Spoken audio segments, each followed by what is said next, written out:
दोस्तों, हमारे देश में अक्सर ये देखा गया है कि लोग बात का बतंगड़ बना देते हैं, राई का पहाड़ बना देते हैं और कभी-कभी तो ऐसा होता है कि वहाँ से भी धुआं निकाल देते हैं जहाँ पे आग लगी ही नहीं होती। तो बने रहिए हमारे साथ और देखते रहिए अपना मनपसंद चैनल सिनेमाया। आइए चलते हैं आज की वीडियो की तरफ।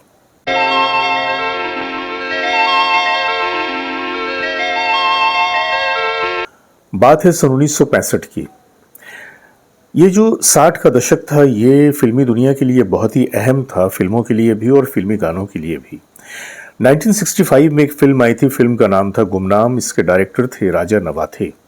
और ये जो गुमनाम फिल्म थी, ये एक बड़ी मज़ेदार फिल्म थी और एक मर्डर मिस्ट्री थी, जिसमें तरह तरह के गाने भी थे, संगीत भी था और एक बहुत ही खूबसूरत सी कहानी थी जिसमें एक मर्डर मिस्ट्री को सॉल्व करते हुए दिखाया गया था। पूरी फिल्म में एक अजीब सी मंजर कशी थी और देखते देखते लोग अचानक अपनी सीट पे उछल पड़ते थे। बहरहाल इस फिल्म को संगीत दिया था शंकर जयकिशन जी ने और गीत लिखे थे हसरत जयपुरी साहब ने और शैलेंद्र जी ने।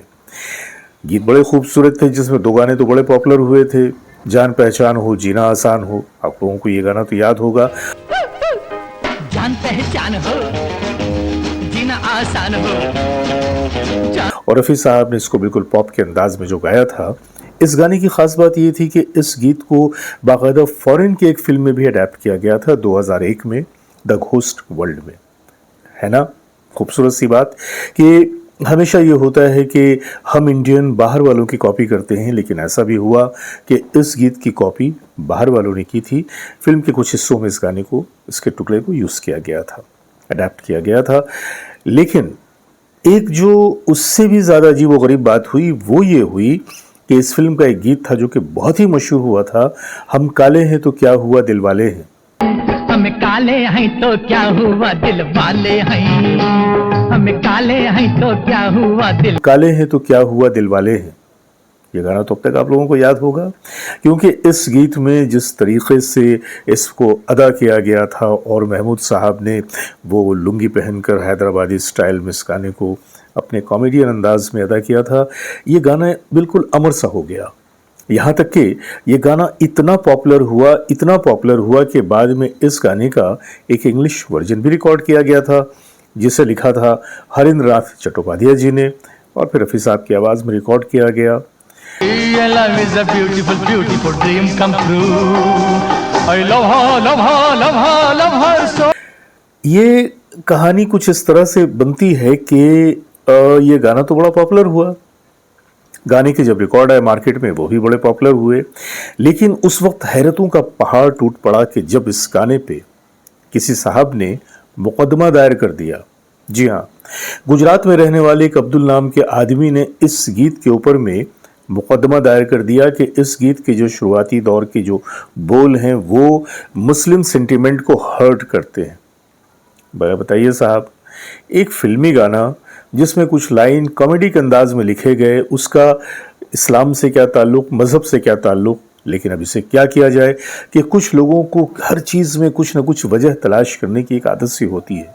हमारी ये जो गुजरात के अब्दुल साहब थे, ये भी शायद उसी मिजाज के आदमी थे कि जब वो बिल्कुल इस फ़राक़ में बैठे थे कि उन्हें कोई वजह मिले और अपने नाम को लेकर वो लोगों के सामने आए, लिहाजा उन्होंने ये किया कि इस गीत पे एक मुकदमा दायर कर दिया। सुनवाई शुरू हो गई, हियरिंग शुरू हो गई और फिर ये हुआ कि बाकायदा ये मामला इतना आगे बढ़ा कि जज साहब ने ये फैसला किया कि इस गीत के बोलों को, जिस पे एतराज़ किया जा रहा है, फिल्म के गाने से हटा दिया जाए। लिहाजा यही किया गया कि जो उसके शुरुआती बोल थे उसे फिल्म से, उस गीत से हटा दिया गया। फिर उसके बाद इस गीत को पब्लिक में लाया गया। जब ये गीत पब्लिश हुआ तो ये जो मुकदमा दायर किया गया था या जो अब्दुल साहब ने एतराज़ किया था, इसका इस गीत पे कोई असर नहीं पड़ा, क्योंकि रफ़ी साहब की आवाज़, महमूद साहब की अदायगी और जिस ढंग से इसे फिल्माया गया था, ये इसकी शोहरत बिल्कुल अपनी जगह पर रही, मकबूलियत अपनी जगह पर रही। और आज तक ये गीत जब भी बजता है या टीवी पे दिखता है या फिल्मों में हम देखते हैं तो अश कर उठते हैं। तो मैं किधर को जाता ही तंदाना, क्यों पास ना आता ही तंदाना, जहाँ मारी। क्योंकि इसमें रफ़ी साहब ने एक जो गायकी का अंदाज था, हम काले हैं तो क्या हुआ दिल वाले हैं, जिस अंदाज में, जिस वॉइस का उन्होंने इस्तेमाल किया था, और साथ ही हमारे महमूद भाईजान, उनका तो क्या कहना। मैं समझता हूं कि हमारी इंडस्ट्री में जितने भी टॉप क्लास के कॉमेडियंस आए हैं उनमें महमूद साहब का एक अपना अलग अंदाज था, और चूंकि उनका ताल्लुक हैदराबाद से था, साउथ से था, लिहाजा उन्होंने अपनी फिल्मों में हैदराबादी लैंग्वेज को भी काफ़ी हद तक प्रमोट किया। एक ख़ास अंदाज, एक ख़ास लहजा होता है हैदराबादी दक्कनी लैंग्वेज का, और अपनी फिल्मों में उन्होंने जहाँ तक उनसे हो सका, जहाँ तक गुंजाइश थी, उन्होंने इस लैंग्वेज को लोगों में इंट्रोड्यूस भी किया। बहरहाल, तो ये थी वो कहानी कि जब रफ़ी साहब के एक गीत पे मुकदमा दायर कर दिया गया।